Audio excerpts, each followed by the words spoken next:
Perfecto, tenemos en la línea al doctor Marcos Cubi. Marcos Cubi es viceministro de Gobierno. Señor ministro, buenos días a través de Radio Sucre Play, Sistema 2 Sucre MFM. Buenos días, doctor.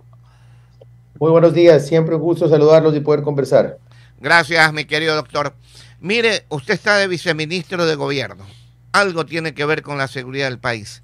¿Qué sucede que nadie dice nada ante tantos muertos, tantos robos, tantas barbaridades, 12 en moto, no dicen nada? ¿Qué pasa, mi querido doctor? Estamos viviendo desesperados, estamos viviendo una intranquilidad terrible, familias completas están saliendo del país a otros lados, por Dios. ¿Qué hacer, mi querido doctor? ¿Qué están haciendo, señor viceministro? Buenos días nuevamente. Sin duda es una situación compleja, es una batalla que vivimos como país sin precedentes. Esa es la realidad que hay que reconocer, que hay que entender, aunque suene duro. La combatimos desde el gobierno nacional y lo que nos corresponde y lo que puede expresar desde el Ministerio de Gobierno, dando las herramientas necesarias tanto a la Policía Nacional, trabajamos con ellos a diario y bueno, detalles al respecto cabe que los dé la propia policía o el Ministerio del Interior. Sin embargo, continuamos hoy trabajando también, por ejemplo, en el concepto del estado de excepción con las Fuerzas Armadas que apoyen a la Policía Nacional en estos trabajos, controlando los temas que provocan y aumentan normalmente la peligrosidad, como es el manejo de cárceles y hoy la separación de ciertos líderes violentos que suelen organizar este tipo de actividades. ¿Es una batalla compleja? Sí, es una batalla que no se va a resolver en poco tiempo, pero que si se dan cuenta, de hecho, parte de la reacción es en virtud del trabajo efectivo que se está haciendo con la captura de ya más 500 toneladas de droga en 2 años y pocos meses, frente a capturas de menos de 30 toneladas al año que se estaban dando. Eso es parte de un combate complejo, que sí puede provocar reacciones violentas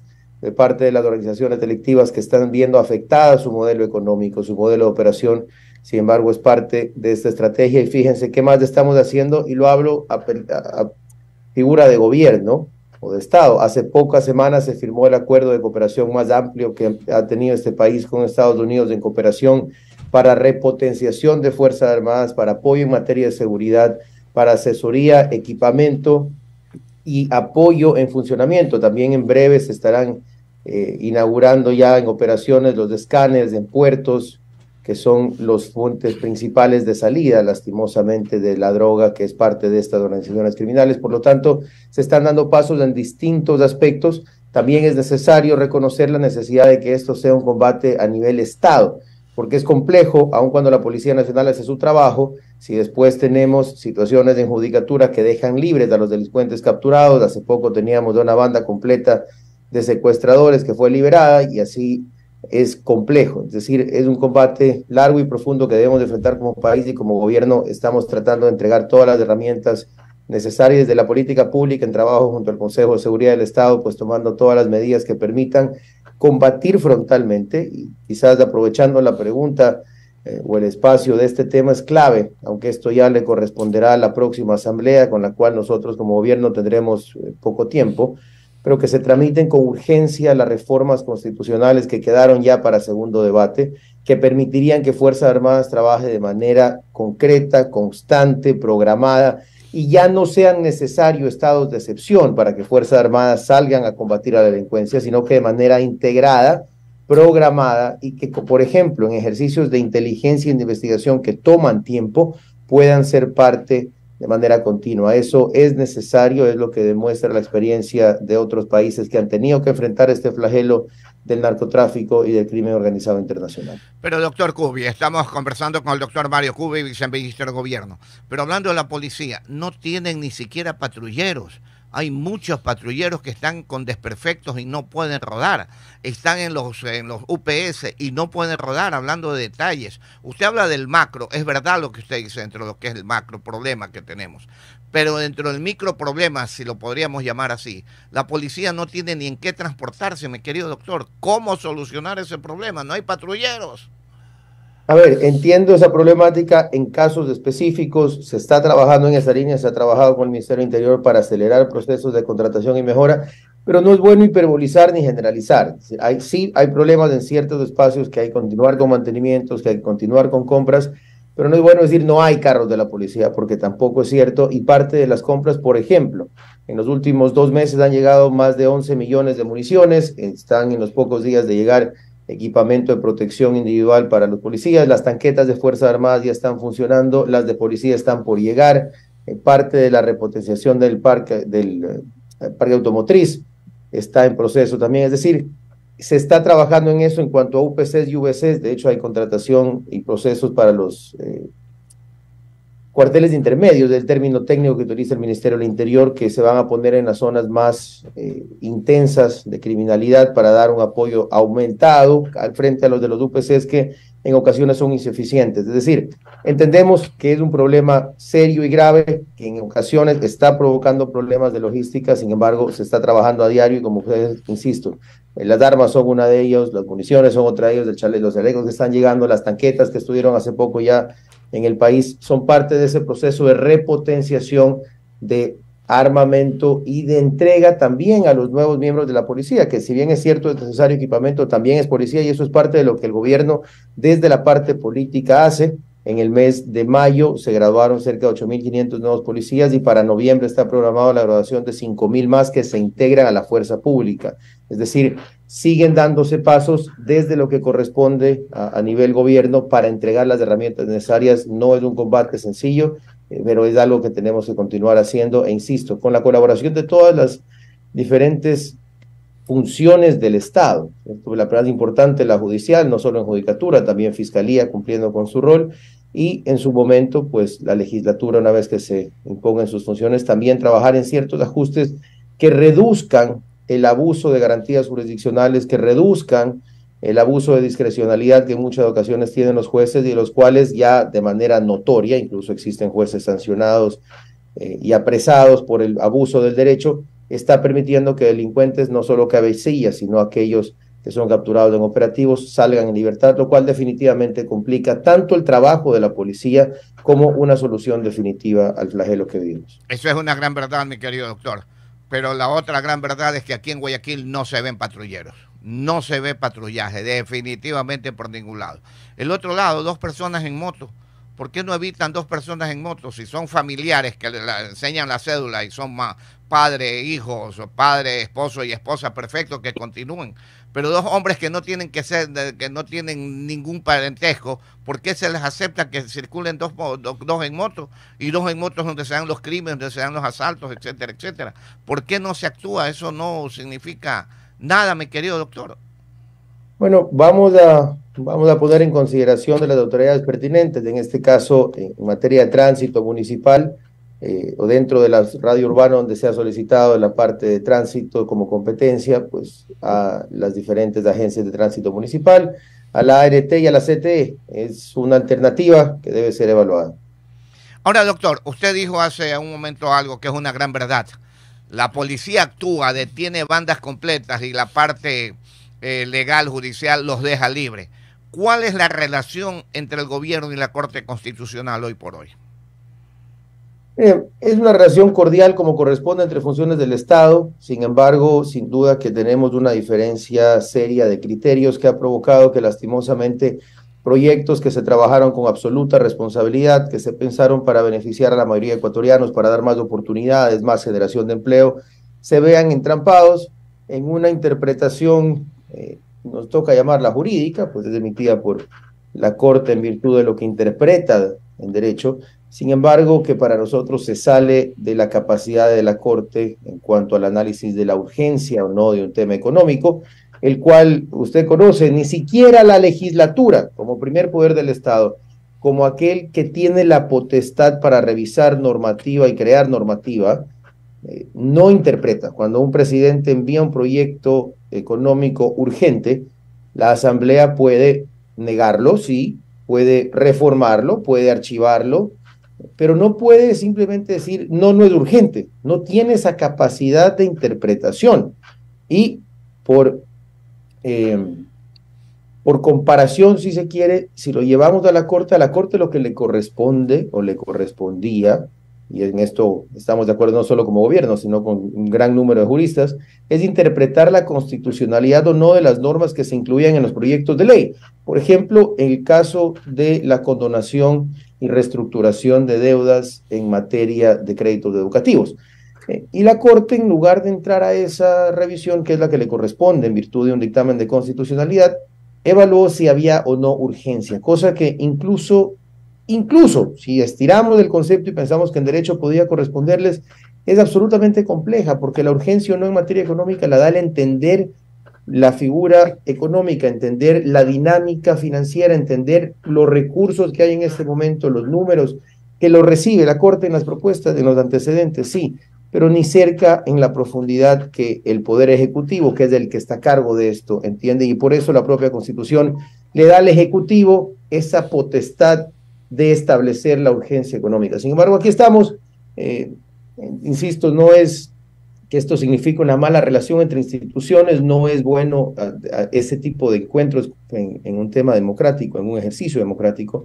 Sin embargo, sería irreal decir que no estamos en desacuerdo y que nos da pena mucho la actuación de la Corte, sobre todo en la evaluación de los últimos decretos, lo cual ha cerrado mucho las puertas. Ahora, a pesar de aquello, nos toca continuar trabajando en últimos detalles de un decreto que se prepara, que esperamos la Corte en su ejercicio de interpretación, aún con el concepto de no estar de acuerdo de urgencia, lo revise y en virtud de sus méritos lo apruebe, ya que está relacionado a la preparación para los efectos del fenómeno del Niño, lo cual, según las estimaciones meteorológicas, iniciaría a finales de septiembre, inicios de octubre, y que estas herramientas jurídicas que estamos estableciendo para los decretos pretenden entregar herramientas tanto al gobierno central como a los GATS, prefecturas, municipios, para tener herramientas y reaccionar rápidamente ante posibles desastres. Es un poco en virtud de la relación con la Corte que, insisto, lastimosamente, y ha marcado no solo para este gobierno, y esto es importante que se entienda, aquí quizás me abstraigo un poco de mi cargo actual, yo he sido abogado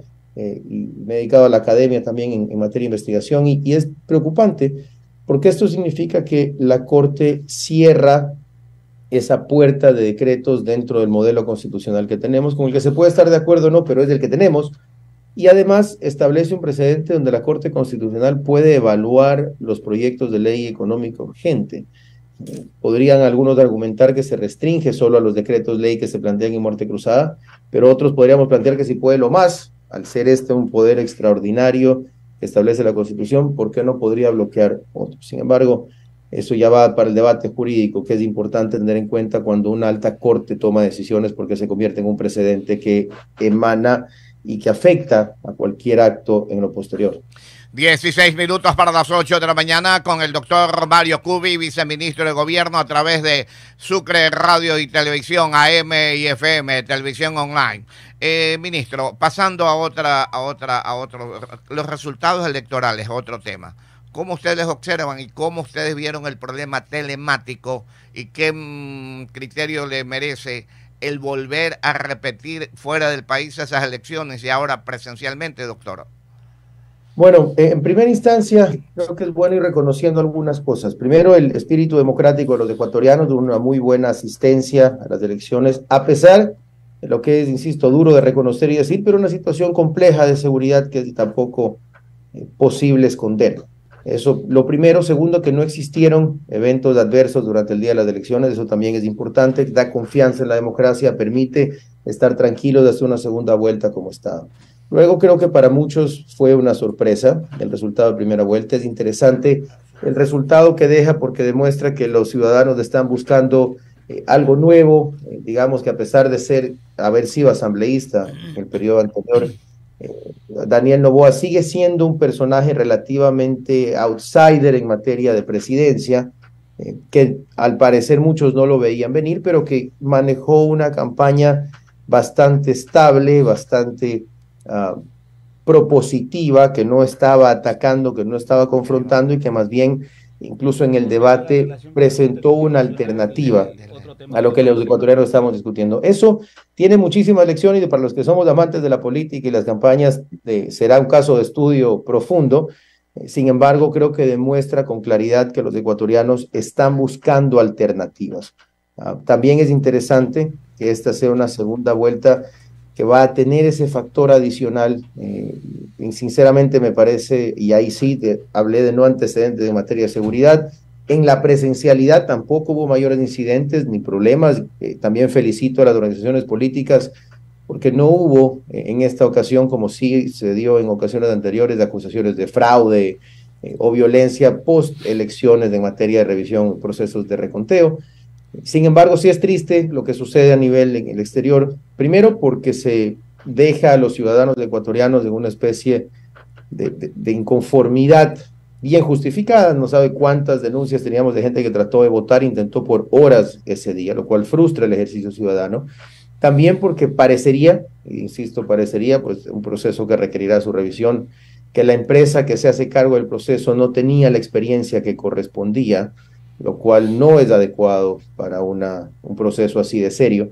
Y finalmente también provoca cierta incertidumbre, porque si nos ponemos a pensar en una votación nuevamente en el exterior de manera presencial, si no me fallan los números del último que revisamos, estamos hablando de cerca de 410,000 ecuatorianos que estaban empadronados en presencialidad, no llegó ni a la mitad del registro digital, lo que significa que una repetición 5%. No solamente tendría efectos potenciales sobre quienes son electos para los 6 puestos en el exterior, de asambleístas en el exterior, sino también para los 15 asambleístas nacionales, lo que significa que 21 curules estarían todavía inciertas y eso provocará un retraso en el cierre de las elecciones de asambleístas, por lo tanto un retraso en el cierre de la entrega de credenciales, por lo tanto un retraso en el inicio del trabajo de la nueva asamblea. Son varios los efectos negativos que se han producido. Sin embargo, así como no estamos de acuerdo en muchas cosas con la Corte Constitucional, pero en democracia nos toca acatar, al ser proceso electoral es del CNE y si es que hubiese más problemas del Tribunal Contencioso Electoral, quienes definirán, y a nosotros como gobierno lo que nos corresponde es estar preparados de temas de seguridad, de protocolos y ojalá no, pero lo vemos complejo, también de recursos para este tipo de procesos electorales que más allá de que estemos de acuerdo o no, insisto, nos corresponde garantizar los elementos que desde el Ejecutivo son necesarios para que esto se dé con éxito y sean los ecuatorianos los que tomen la decisión final. Doctor Cube, por el tiempo. Esto significa 12 minutos para las 8. Le tiene preguntas el economista Osvaldo Calderón. 12 y las 8. Doctor Cube, esto significa que podría haber un alargue, si podríamos utilizar esta palabra, en la administración del presidente Lasso. Es potencialmente viable, sí. Yo no creo que constituya algo de más de una semana, por ejemplo. Quizás en lugar de mediados o finales de noviembre signifique la primera semana de diciembre. Es algo así el rango, sin embargo, depende de cómo termine el proceso de definición del CNE. Se entiende que esa segunda vuelta, esa repetición de primera vuelta conjunto a la segunda vuelta presidencial sería el mismo 15 de octubre, así que hay plazo suficiente como para que se haga el conteo, como para que se haga el reconteo si hubiesen impugnaciones. Sin embargo, es difícil de dilucidar en este momento, pues es imposible prohibir hacer impugnaciones, no sabríamos cuánto tiempo toman esas impugnaciones. Lo que es cierto es que esto tiene una afectación a que se cierre el proceso de asamblea y, como establece la Constitución, mientras no se posesione la asamblea, no inician los 10 días para que se posesione el presidente. Ok, mi querido doctor, el economista Osvaldo Calderón, cuando faltan 11 minutos, le tiene preguntas al doctor Mario Cubi, viceministro de Gobierno, a través de Sucre Radio y Televisión AM y FM, economista. Gracias, licenciado doctor Cubi, saludos cordiales. Retomo la relación con la Corte Constitucional. De todos los decretos establecidos por parte del presidente de la República, económicos, urgentes y todo lo demás, ¿cuántos han sido convalidados o viabilizados por la Corte Constitucional? En cuanto a materia de decretos ley, de 4 que se han enviado, solo 1 ha sido aprobado. El decreto, digamos, tiene un nombre bastante largo, pero básicamente reforma tributaria que buscó alivianar los impuestos a las familias ecuatorianas y modificar el sistema RIMPE para los emprendedores. Ese fue el único que ha sido aprobado hasta ahora.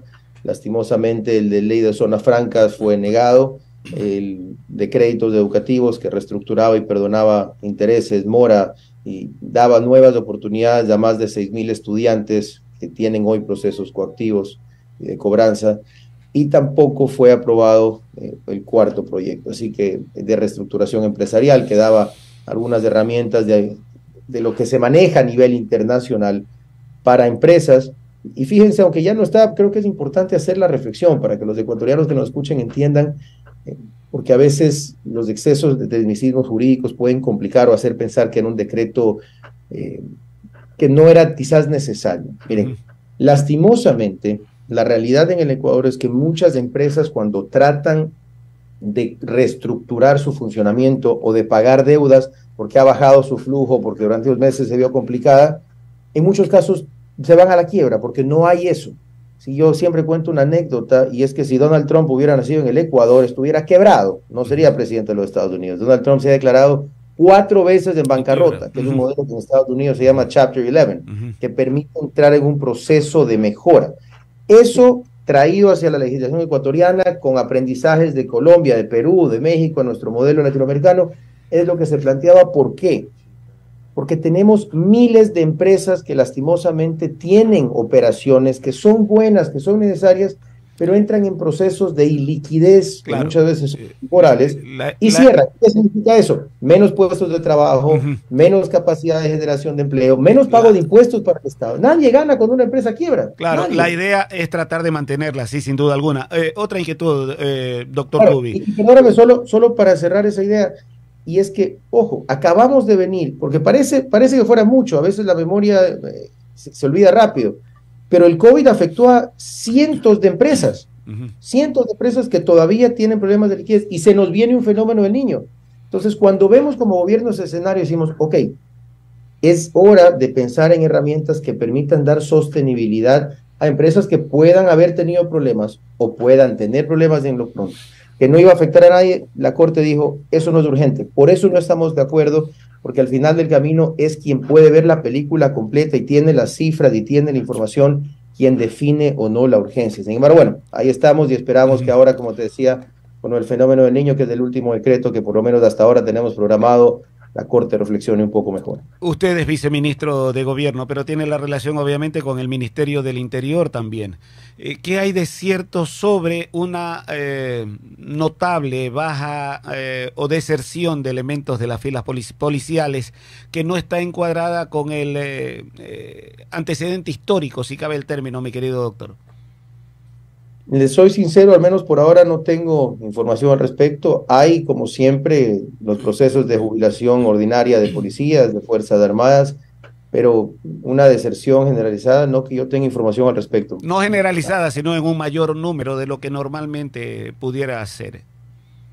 Por lo menos no cifras que yo tenga, y hace poco hemos tenido algunas reuniones también con Policía Nacional. De hecho, hoy en la mañana vamos a tener COE provincial acá en Guayas, junto al gobernador, a la prefecta, a los alcaldes, al vicepresidente de la República, con varias autoridades, no solo policiales, sino militares, para trabajo conjunto. Y en realidad lo que les puedo decir, en lo que nos compete como Ministerio de Gobierno, es que el compromiso de Fuerzas Armadas y Policía es absoluto, y esto no como persona, sino con la lucha del Estado al que ellos defienden y a los ciudadanos a los que defienden, porque entienden el enemigo al que nos enfrentamos. Ellos, pues que más, que son los que arriesgan la vida a diario. Justicia, pilar fundamental para el desarrollo de toda sociedad. ¿Cómo ven ustedes, como parte del Ejecutivo, usted, mi querido doctor, lo que se está viviendo entre la Corte Nacional de Justicia y el Consejo de la Judicatura? Justo le mencionaba, licenciado, lo importante que en esta, que es, me parece, la prioridad para todos los ecuatorianos, es la seguridad.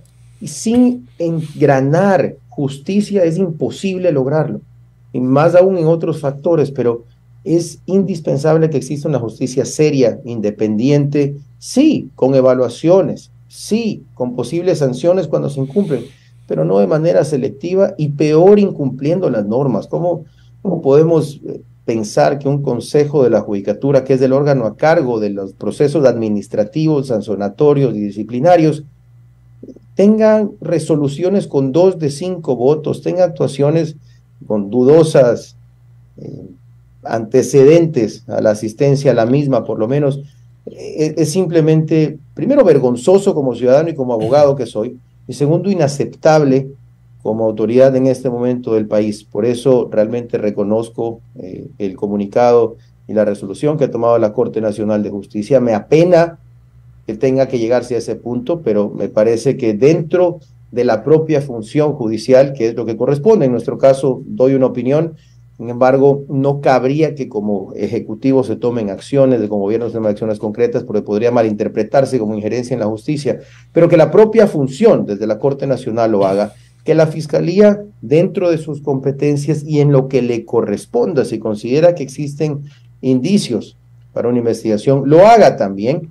Tiene que hacerse porque esa propia acción interna también es parte de la independencia de poderes, también es parte de lograr procesos de fiscalización serios, también es parte de una justicia que no tenga control de poderes políticos ocultos, sin lo cual definitivamente un país no puede desarrollarse, porque son, yo siempre lo explico esto, yo pues antes de entrar al gobierno era profesor, siempre les decía a mis estudiantes, esto es sencillito de entender en los tres poderes básicos del Estado. El legislativo crea las leyes, el ejecutivo se encarga de ejecutarlas y el judicial se encarga de verificar que se hayan cumplido bien. Es así de sencillo. Si no hay quien verifique que se cumplan bien, pues entonces es bastante complicado lograr el desarrollo y la tranquilidad que aspiramos. 28 de agosto, Día Nacional de los Valores. El enunciado, ¿cómo se puede sostener, mi querido doctor?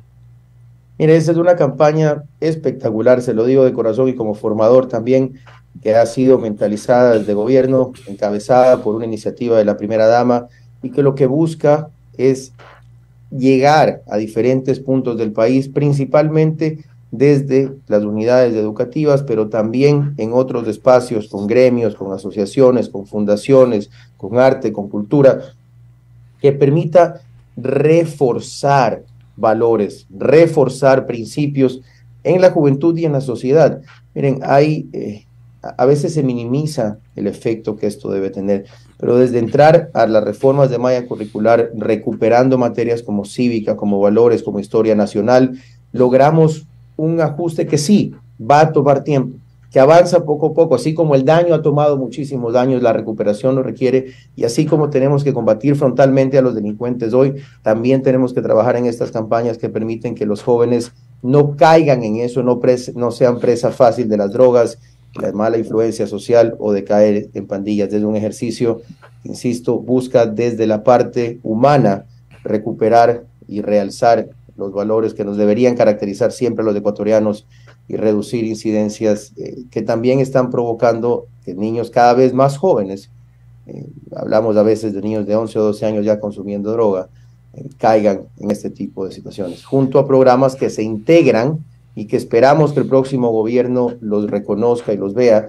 que son desde el inicio con el programa de combate a la desnutrición infantil crónica, que es histórico y que ya tiene más de 200,000 familias o madres de familia beneficiadas con todos sus hijos, también al hincha del barrio y teatro del barrio, que son dos programas que quizás nos ha faltado comunicar y potenciar, pero que tienen ya más de 270 puntos a nivel nacional, donde se dan clases gratuitas 2 veces a la semana, hay entrenadores, hay balones, hay decenas de chicos en cada uno de estos puntos en los propios barrios, y el teatro del barrio en materia de arte y cultura, que lo que busca es, junto al trabajo que se va a hacer cada vez más fuerte en escuelas con la campaña de Ecuador Un Solo Corazón, reforzar, insisto, valores, principios, buenas prácticas y finalmente integrarlos positivamente a la sociedad. Ok, doctor, 1 minuto para las 8, 1 para las 8. Para finalizar, ¿conoce algo usted sobre el nuevo reglamento de la ley de radiodifusión? Algo sí, en términos generales, desde la parte política o ministerio lo evaluamos, la parte técnica quizás si hay alguna muy técnica tenga que derivarlo con la ministra Mayno, pero con gusto podemos conversar. Porque hay un rechazo total de AER y de todos los medios de comunicación sobre el artículo 56 y otros artículos más del reglamento general de la Ley Orgánica de Comunicación, que prohíbe la publicidad de apuestas y predicciones deportivas. Entiendo ese artículo, está siendo efectivamente criticado por algunos sectores, es parte integral del mismo, entiendo busca guardar coherencia con la prohibición constitucional a casinos y sectores de apuesta, entiendo busca también llegar a un proceso de reglamentación adecuado de de esta práctica, de este modelo económico y de negocio. Sin embargo, para ese nivel de detalle sí le pediría que más bien podría referirle al doctor Juan Pablo Ortiz de Secretaría Jurídica o al Ministerio de Telecomunicaciones, que es el que en esos detalles fue terminando sí, ya el es una gran verdad. Ok, pero sin embargo le adelantamos algo, esto quita fuentes de trabajo como no tiene idea en el país.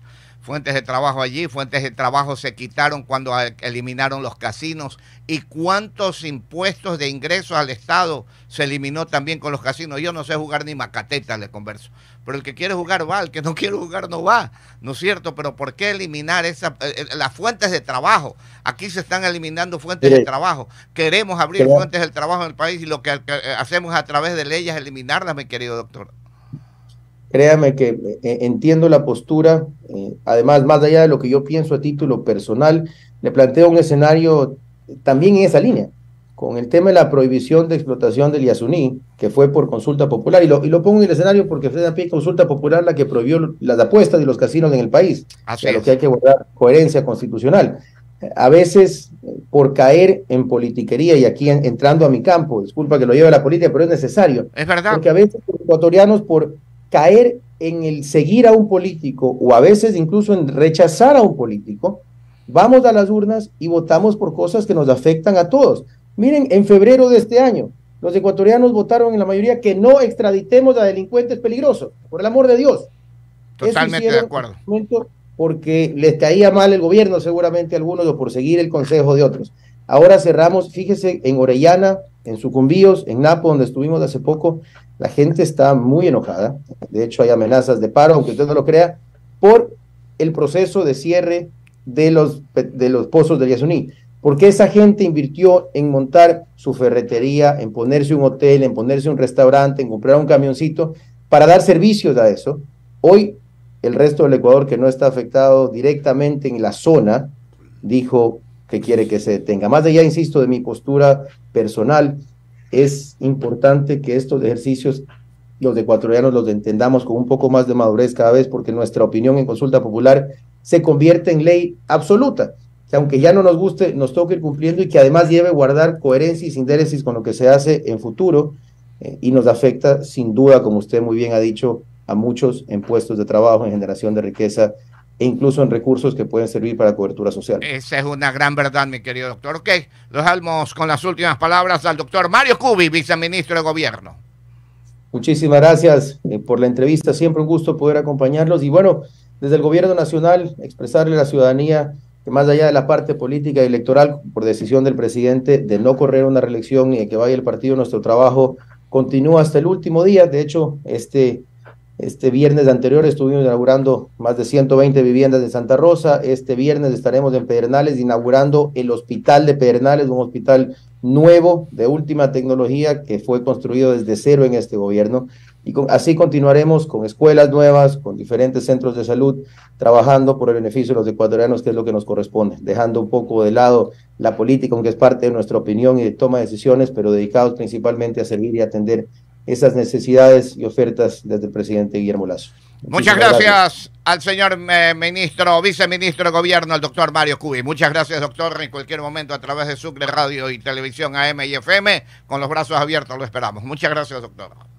Siempre un placer y a las órdenes. Gracias. La Hora Economista.